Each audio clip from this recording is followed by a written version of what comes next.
तो आज के इस वीडियो में हम लोग देखने वाले हैं यूपी बीएड एंट्रेंस एग्ज़ाम के लिए मॉडल पेपर नंबर 4 के प्रश्नों को, जिसमें कि आपको सबसे पहले सामान्य ज्ञान के 50 प्रश्न सोल्व कराए जाएंगे।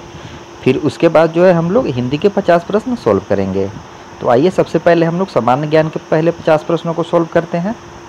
तो पहला प्रश्न है, महात्मा गांधी के निम्नलिखित आंदोलनों को प्रारंभ से सही क्रम में व्यवस्थित कीजिए। यानी महात्मा गांधी ने सबसे पहले कौन सा आंदोलन प्रारंभ किया और सबसे अंतिम में कौन सा, तो उसी क्रम में आपको लगाना है। तो चारों ऑप्शन आप लोग देखिए। तो इसका राइट आंसर है ऑप्शन ए। सबसे पहले महात्मा गांधी ने प्रारंभ किया था चंपारण आंदोलन, उसके बाद अहमदाबाद मिल मजदूर आंदोलन, फिर खेड़ा सत्याग्रह और लास्ट में असहयोग आंदोलन। चंपारण सत्याग्रह ये आरंभ किया था महात्मा गांधी ने 1917 में, और ये अहमदाबाद मिल मजदूर आंदोलन ये फरवरी 1918 में शुरू किया था महात्मा गांधी ने, और खेड़ा सत्याग्रह ये मार्च 1918 में शुरू किया था महात्मा गांधी ने, और असहयोग आंदोलन ये 1920 में। तो ये जो है सही क्रम है, सबसे पहले चंपारण, फिर अहमदाबाद, फिर खेड़ा, फिर असहयोग। तो प्रश्न संख्या पहला का राइट आंसर है ऑप्शन ए। प्राचीन भारत में संगम क्या था? तो प्राचीन भारत में संगम क्या था? चारों ऑप्शन आप लोग देखिए। तो इसका राइट आंसर है ऑप्शन ए, ये था तमिल कवियों का संघ या मंडल। प्रश्न संख्या 3 है, साबरमती आश्रम का वास्तविक नाम था? तो इस प्रश्न का राइट आंसर है ऑप्शन बी, सत्याग्रह आश्रम। चलते हैं नेक्स्ट क्वेश्चन पे। तो 4 नंबर का प्रश्न है, 1906 से 1920 के मध्य मोहम्मद अली जिन्ना की भूमिका भारत के स्वतंत्रता संघर्ष संग्राम में थी। तो कौन से स्वतंत्रता संग्राम में थी मोहम्मद जिन्ना की भूमिका 1906 से 1920 के मध्य? तो इसका राइट आंसर है ऑप्शन डी, राष्ट्रवादी एवं धर्मनिरपेक्ष। दलित अधिकारों की सुरक्षा के लिए डॉक्टर भीमराव अंबेडकर ने 3 पत्रिकाएं निकाली, निम्न में से कौन उनमें से एक नहीं है? तो प्रश्न संख्या 5 का राइट आंसर है ऑप्शन सी, बहिष्कृत समाज। ये भीमराव अंबेडकर ने पत्रिका नहीं निकाली थी। भीमराव अंबेडकर की प्रमुख पत्रिकाएं हैं मूक नायक, बहिष्कृत भारत और इक्वलिटी जनता। ब्रिटिश सरकार ने किस तिथि को भारत को पूर्ण स्वशासन देने की घोषणा की थी? तो प्रश्न संख्या 6 का राइट आंसर है ऑप्शन डी, 30 जून 1948 को। वह सुल्तान जिसने प्रथम बार हिंदू धर्म ग्रंथों का फारसी में अनुवाद कराने का कार्य प्रारंभ किया था? तो इसका राइट आंसर है ऑप्शन डी, ये था फिरोज शाह तुगलक। भारतीयों के लिए सिल्क मार्ग किसने आरंभ किया था? तो प्रश्न संख्या 8 का राइट आंसर है ऑप्शन ए, कनिष्क ने। भारत में राज्यसभा के लिए 12 सदस्यों का मनोनयन कौन करता है? तो ये करता है राष्ट्रपति। भारत के संविधान में अवशिष्ट शक्तियां दी गई हैं, तो ये दी गई हैं केंद्र को। तो प्रश्न संख्या 10 का राइट आंसर है ऑप्शन बी। किस संविधान संशोधन के द्वारा शिक्षा का विषय राज्य सूची से समवर्ती सूची को स्थानांतरित किया गया? तो कौन सा संविधान संशोधन के द्वारा? तो इसका राइट आंसर है ऑप्शन सी, 42वां संविधान संशोधन 1976 के द्वारा। भारत का संविधान भारत को घोषित करता है? ऑप्शन ए भी यहाँ पे दिए गए हैं, और सी और डी जो है आपको यहाँ दिए गए हैं। तो प्रश्न संख्या 12 का राइट आंसर है, ये घोषित करता है राज्यों का एक समूह या संघ। 13 नंबर का प्रश्न है, भारत के राष्ट्रपति के चुनाव संबंधी विवाद का निपटारा कौन करता है? तो ये करता है सर्वोच्च न्यायालय। पहला लोकपाल बिल भारत की संसद में प्रस्तुत किया गया कब? तो 14 नंबर के प्रश्न का राइट आंसर है ऑप्शन डी 1968 में। चलते हैं अगले प्रश्न पे। तो अगला प्रश्न है, संसदीय सरकार जिस सिद्धांत पर कार्य करती है वह है। तो इसका राइट आंसर है ऑप्शन सी विधायिका एवं कार्यपालिका में घनिष्ठ संबंध। भारत की संसद में शून्यकाल शुरू होता है। तो ये शुरू होता है दोपहर 12 बजे से। अनुवांशिका में निम्न में से कौन प्रभावी है। तो प्रश्न संख्या 17 का राइट आंसर है ऑप्शन बी RH फैक्टर। अनुवांशिकता से RH फैक्टर जो है वो प्रभावी है। मनुष्य के फेफड़ों में कितने भाग पाए जाते हैं। तो इसका राइट आंसर है ऑप्शन डी 5 भाग।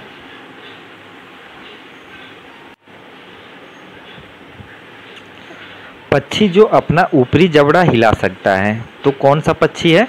तो इसका राइट आंसर है ऑप्शन बी, ये है तोता।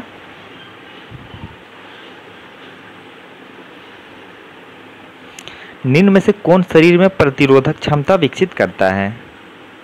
तो इसका राइट आंसर है ऑप्शन बी एंटीबॉडी। निम्न में से किसके द्वारा स्वाइन फ्लू होता है। तो स्वाइन फ्लू होता है विषाणु के द्वारा। तो 21 नंबर के प्रश्न का राइट आंसर है ऑप्शन ए। प्रोटीन का मुख्य तत्व है। तो इसका मुख्य तत्व होता है नाइट्रोजन। निम्न में से किसके द्वारा पेट्रोल जनित आग को बुझाया जा सकता है। तो इसका राइट आंसर है कार्बन डाइऑक्साइड से जो है पेट्रोल द्वारा लगी गई आग को बुझाया जा सकता है। फल पकाने का हार्मोन है। तो ये है इथाइलिन। सूरजमुखी पौधे के बीज में होता है। क्या होता है। तो ये होता है तेल। पार्श्विक मात्रक है। तो ये दूरी का मात्रक है। सिंधु सभ्यता निम्नलिखित में से किस युग के अंतर्गत आती है। तो ये आती है आध ऐतिहासिक काल में। तो 27 नंबर के प्रश्न का राइट आंसर है ऑप्शन डी। निम्नलिखित नदियों में से कौन सी नदी भूमध्य रेखा को 2 बार पार करती है। तो ये है कांगो या जायरे। और कर्क रेखा को 2 बार कौन नदी काटती है। तो वो है माही। और मकर रेखा को कौन सी नदी 2 बार काटती है। तो वो है लिम्पोपो। तो इन तीनों प्रश्नों को आप लोग याद रखिए, यहाँ से प्रश्न जरूर बनते हैं एग्जाम में।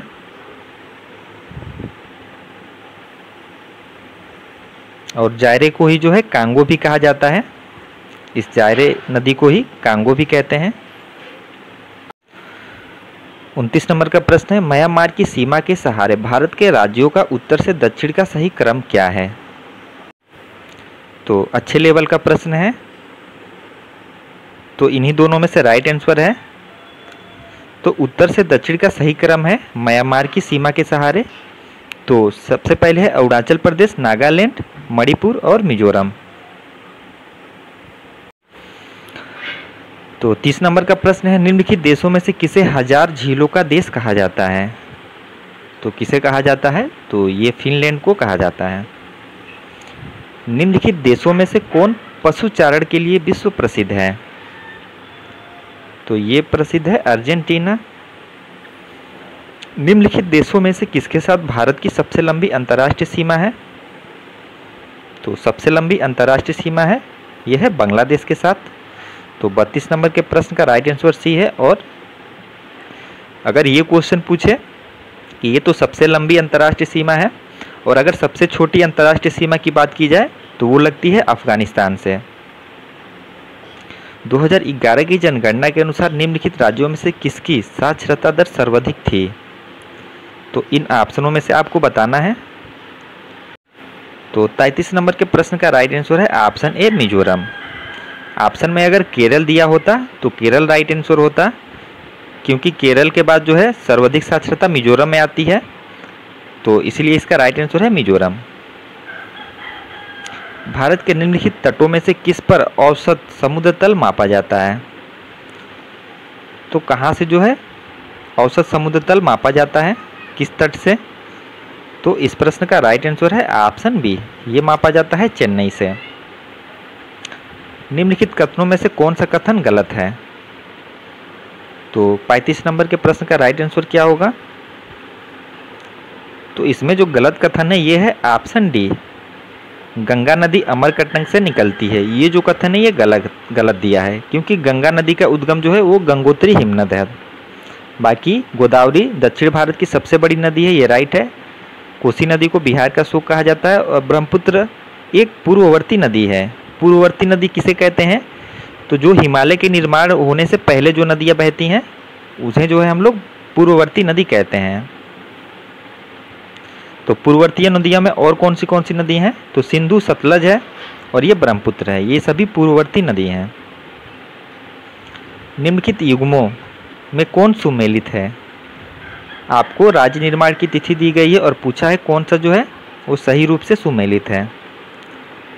तो प्रश्न संख्या 36 का राइट आंसर है ऑप्शन ए, हरियाणा राज्य का निर्माण हुआ था 1 नवंबर 1966 को।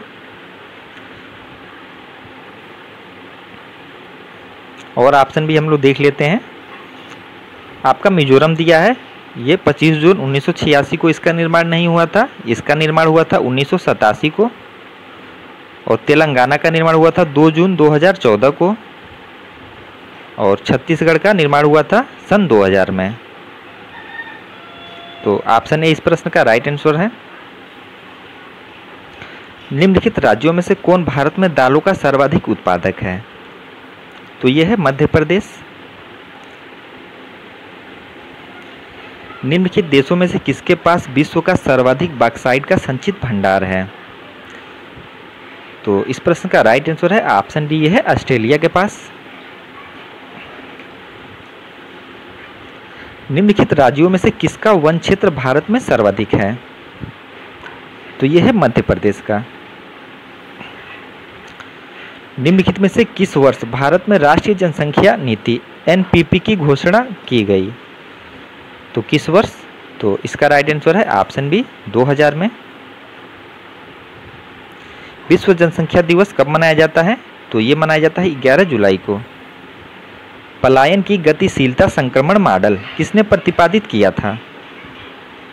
तो ये प्रतिपादित किया था जेलिंस्की ने। 42 नंबर के प्रश्न का राइट आंसर है ऑप्शन डी। 2011 की जनगणना के अनुसार भारत के निम्नलिखित राज्यों में से किसमें सर्वाधिक लिंगानुपात है? तो 43 नंबर के प्रश्न का राइट आंसर है ऑप्शन बी, केरल में। निम्नलिखित में से किसे नगर का हृदय कहा जाता है? तो 44 नंबर के प्रश्न का राइट आंसर है ऑप्शन ए, केंद्रीय व्यापारिक क्षेत्र, जिसे कि हम लोग जिला के नाम से जानते हैं। अर्थशास्त्र का जनक किसे कहा जाता है? तो अर्थशास्त्र का जनक कहा जाता है एडम स्मिथ को। भारत का केंद्रीय बैंक है? तो भारत का केंद्रीय बैंक है रिजर्व बैंक ऑफ इंडिया, और इसकी स्थापना हुई थी 1 अप्रैल 1935 को। और इसका राष्ट्रीयकरण कब किया गया था? तो ये किया गया था 1 जनवरी 1949 को। तो ये बहुत इंपॉर्टेंट है पॉइंट, तो आप लोग जरूर इसे याद रखें। प्रश्न संख्या 47, निम्नलिखित नहरों में से कौन राजस्थान में भूमि क्षरण के लिए उत्तरदायी है? तो यह है इंदिरा गांधी नहर। जैव विविधता है? तो जैव विविधता है यह है संपूर्ण प्रजातियों, संपूर्ण जीनों व संपूर्ण परितंत्रों का योग। तो ऑप्शन ए राइट आंसर है। तो 49 नंबर का प्रश्न है, वर्ष 2018 में फुटबॉल का विश्व कप किस देश ने जीता था? तो 18 में किस देश ने जीता था? ये स्टैटिक जीके का प्रश्न हो गया। तो ये जीता था फ्रांस ने। और अगर क्वेश्चन पूछे आपसे 2022 में किसने जीता था? तो 2022 में जीता था अर्जेंटीना ने। किसे हराया था? तो अर्जेंटीना ने फ्रांस को हरा के जो है 2022 का वर्ल्ड कप जीता था। और आज के सामान्य ज्ञान का अंतिम प्रश्न है, निम्न राज्यों में से किस भारतीय राज्य को जैविक खेती करने वाला प्रथम राज्य घोषित किया गया है? तो इस प्रश्न का राइट आंसर है ऑप्शन बी। सिक्किम जो है भारत का प्रथम जैविक खेती करने वाला राज्य है। अब जो है आपके हिंदी के 50 प्रश्न स्टार्ट होंगे। तो आपको सबसे पहले निर्देश दिए गए हैं प्रश्न 51 से 52 तक जो है आपको क्या बताना है। तो आपको जो है अर्थ बताना है कि गयंत का क्या अर्थ होगा। तो 51 का राइट आंसर है गयंत का अर्थ होता है बड़ा हाथी। मूढ़ चेता, इसका क्या अर्थ है? तो इसका अर्थ है मूर्ख जो बाद में चतुर बन गया हो, इसे कहते हैं हम लोग मूढ़ चेता।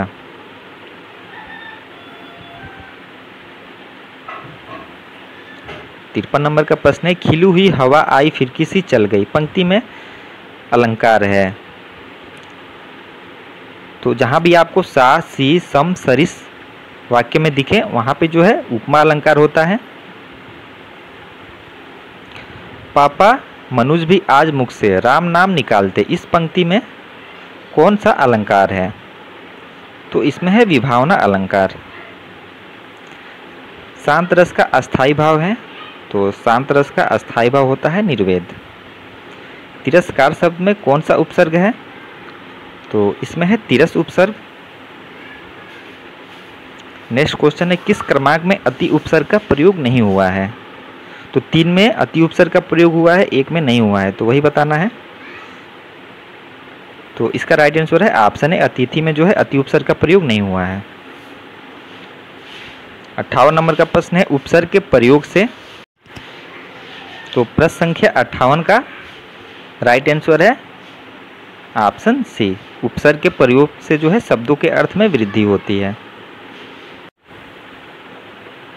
59 नंबर का प्रश्न है कालिमा में प्रयुक्त प्रत्यय है। तो इसमें थोड़ा ऑप्शन गलत दिया गया है, यहाँ पे ईमा लिखा है। तो इसका राइट आंसर है ऑप्शन डी, इसमें है ईमा प्रत्यय। निर्देश प्रश्न 60 से 61 तक जो है आपको वर्तनी की दृष्टि से शुद्ध शब्द बताना है। तो शीर्षक की शुद्ध वर्तनी क्या होगी? तो शीर्षक जो है आपका जो ऑप्शन सी में लिखा है ये राइट है। आपको मंत्रिमंडल की शुद्ध वर्तनी बताना है, तो इसमें राइट आंसर है ये है ऑप्शन बी, जो मंत्रिमंडल है ये सही है। वह घर से बाहर गया, वाक्य में कौन सा कारक है? तो यहाँ पे अलगाव हो रहा है, तो यहाँ पे है अपदान कारक। स्मरण का विलोम है, तो स्मरण का विलोम होता है विस्मरण। निर्देश प्रश्न 64 से 65 जो है आपको जो है वाक्यांशों के लिए एक शब्द बताना है। तो जिसमें संदेह न हो तो उसे क्या कहा जाता है? तो उसे कहा जाता है असंदिग्ध, जिसमें संदेह न हो। प्रश्न संख्या 65 है जिस पर मुकदमा चल रहा हो, तो उसके लिए एक शब्द होता है अभियुक्त।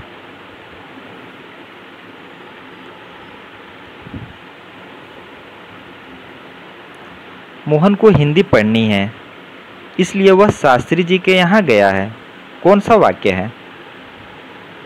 तो ये है संयुक्त वाक्य। जान पर खेलना मुहावरे का क्या अर्थ है? तो इसका अर्थ होता है जोखिम उठाना। निर्देश प्रश्न 68 से 69 आपको जो है विलोम बताना है। तो क्रिया का विलोम क्या होता है? तो ये होता है प्रतिक्रिया। अग्रज का विलोम क्या होता है? तो ये होता है अनुज। प्रश्न संख्या 70 से 71 तक आपको मुहावरा का अर्थ बताना है। तो आसमान पर चढ़ना मुहावरे का क्या अर्थ होता है? तो इसका अर्थ होता है बहुत अभिमान करना। आंसू पोंछना मुहावरे का क्या अर्थ है? तो इसका अर्थ होता है धीरज देना। निर्देश दिया गया है प्रश्न 72 से 73 तक जो है आपको एकार्थी शब्द बताना है। तो ऊपर कहा गया इसको क्या कहते हैं?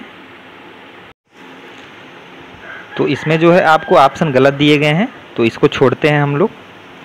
प्रतिदिन होने वाला, तो प्रतिदिन होने वाला इसे कहा जाता है दैनिक, तो 73 नंबर के प्रश्न का राइट आंसर है ऑप्शन बी। निर्देश प्रश्न 74 से 75 तक दिए गए शब्दों के समानार्थक शब्द पर्यायवाची के लिए 4 विकल्प दिए गए हैं। उचित विकल्प चुनिए तथा उत्तर पत्रिका में लिखिए।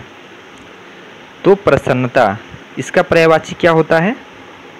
तो 74 नंबर के प्रश्न का राइट आंसर है ऑप्शन सी, पुलक। मेघ का पर्यायवाची क्या होता है? तो इसका पर्यायवाची होता है ऑप्शन सी, पयोद।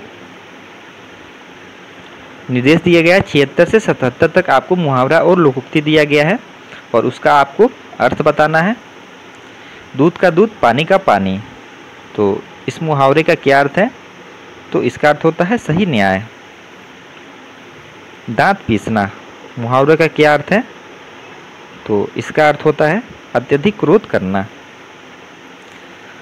निर्देश प्रश्न 78 से 79 आपको वाक्यों में कुछ त्रुटियां दी गई हैं और कुछ जो है ठीक है। तो वाक्य के जिस भाग में त्रुटियां है उसकी जो है आपको पहचान करनी है।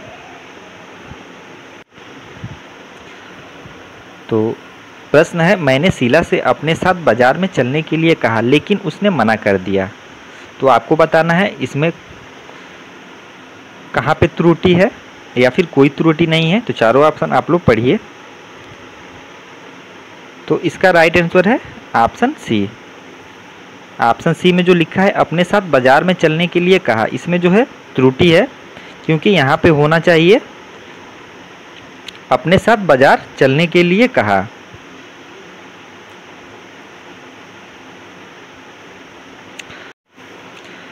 उन्यासी नंबर का प्रश्न है, पुस्तक में एक कठिन प्रश्न था, कक्षा में उस प्रश्न को कोई भी हल नहीं कर सका, मुझसे उस प्रश्न को हल कर लिया। तो आसान प्रश्न है, आप लोगों ने आसानी से पकड़ लिया होगा कहाँ पे त्रुटि है। तो इसमें जो है ऑप्शन डी में त्रुटि है। मैं लगा है, मैं उस प्रश्न को हल कर लिया, ये जो गलत है। यहाँ पे होना चाहिए मैं के स्थान पे मैंने।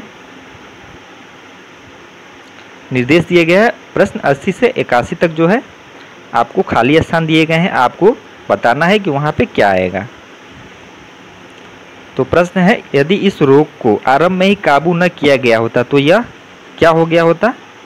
तो इसका राइट आंसर है ये है ऑप्शन ए, ये असाध्य हो सकता है। 81 नंबर का प्रश्न है, एक ना एक दिन परिश्रम का फल जरूर मिलता है, इस बात में कोई क्या होगा? यहाँ पे कोई क्या नहीं है। तो इसका राइट आंसर है ऑप्शन ए, कोई संदेह नहीं है। यहाँ पे आएगा संदेह। गांठ में बांधना, ये मुहावरा है और इसका क्या अर्थ होता है? तो इसका अर्थ होता है खूब याद करना। मनोयोग शब्द में जो है किस संधि से बना है? मनोयोग शब्द किस संधि से बना है? तो प्रश्न संख्या 83 का राइट आंसर है ऑप्शन डी, इसमें है विसर्ग संधि। द्वंद्व समास होता है, तो ऑप्शन ए भी जो है यहाँ पे दिए गए हैं, बाकी के ऑप्शन ऊपर हैं, बट इन्हीं दोनों में से राइट आंसर है। तो इसमें जो राइट आंसर है ये है ऑप्शन बी, जिसके सभी पद प्रधान हो, इसे जो है द्वंद्व समास कहते हैं। प्रश्न संख्या 85, तद्भव शब्द कौन सा है? तो चारों ऑप्शन में से कौन सा शब्द तद्भव है? तो इसका राइट आंसर है ऑप्शन डी, अनमोल, ये तद्भव शब्द है। पर्यायवाची शब्दों का कौन सा युग्म सही नहीं है? तो 3 जो है वो सही है, एक गलत है, तो वही बताना है। तो इसमें जो ऑप्शन सी अनाथ सनाथ जो है ये जो है सही नहीं है। निम्नलिखित में से कौन सा अश्व का पर्यायवाची शब्द नहीं है? कौन अश्व का पर्यायवाची नहीं है? तो 87 नंबर के प्रश्न का राइट आंसर है ऑप्शन बी, अच्छी, ये अश्व का पर्यायवाची नहीं है। निर्देश प्रश्न 88 से 89 आपको जो है पूछा है शुद्ध वर्तनी का चयन कीजिए। तो प्रश्न संख्या 88 में शुद्ध वर्तनी कौन सी है? तो 88 का राइट आंसर है ऑप्शन सी, कवियत्री जो ये लिखा है इसकी वर्तनी शुद्ध है। 89 में बताना है किसकी वर्तनी शुद्ध है, तो इसमें राइट आंसर है ऑप्शन बी, अंतर्धान जो है ऐसे लिखा जाता है। निर्देश प्रश्न 90 से 91, प्रत्येक शब्द समूह में 4-4 शब्द दिए गए हैं, इनमें से 3 अर्थ समान है, एक जो है अलग है, तो उसी अलग शब्द की पहचान करनी है। सांप्रदायिकता राष्ट्रीय एकता के लिए क्या है, तो इसका राइट आंसर है ऑप्शन बी, अभिशाप है। मित्र के चुनाव की खाली स्थान पर जीवन की सफलता निर्भर करती है, तो मित्र के चुनाव की सार्थकता पर जीवन की सफलता निर्भर करती है। संबंध कारक का चिन्ह है, तो रा रे री। जो स्त्री के वशीभूत हो उसे कहते हैं स्त्रैण।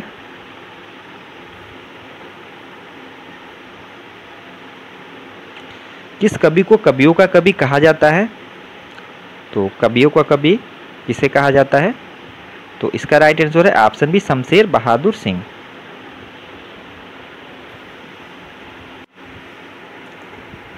दशरथ सीतु तिहु लोक बखाना, राम नाम का मरम आना, किस रचनाकार की पंक्तियां हैं, तो ये पंक्ति है तुलसीदास की। चिंतामणि किसका निबंध संग्रह है, तो इसका राइट आंसर है ऑप्शन सी, ये है रामचंद्र शुक्ल जी का। भाववाच्य का प्रयोग नहीं हुआ है, तो चारों ऑप्शन में से कौन सा ऐसा ऑप्शन है जिसमें भाववाच्य का प्रयोग नहीं हुआ है, तो इसका राइट आंसर है ऑप्शन सी, मुझसे यह बोझ उठाया न जाएगा, इसमें जो है भाववाच्य का प्रयोग नहीं हुआ है। खुदाई में मिले अवशेष हमारी परंपराओं के खाली स्थान है, तो क्या है, तो ये है प्रतीक। ओखली में सिर दिया तो मसूलों का क्या डर, तो इसका क्या अर्थ है, तो इसका अर्थ होता है कठिन काम शुरू करने पर कष्ट तो सहन करने ही पड़ते हैं। और आज का अंतिम प्रश्न है, लोटा शब्द है, तो लोटा देशज शब्द है। तो यहाँ पे जो है मॉडल पेपर नंबर 4 के 100 प्रश्न कंप्लीट होते हैं। बाकी आपसे मिलते हैं मॉडल पेपर नंबर 5 के क्वेश्चन के साथ। धन्यवाद।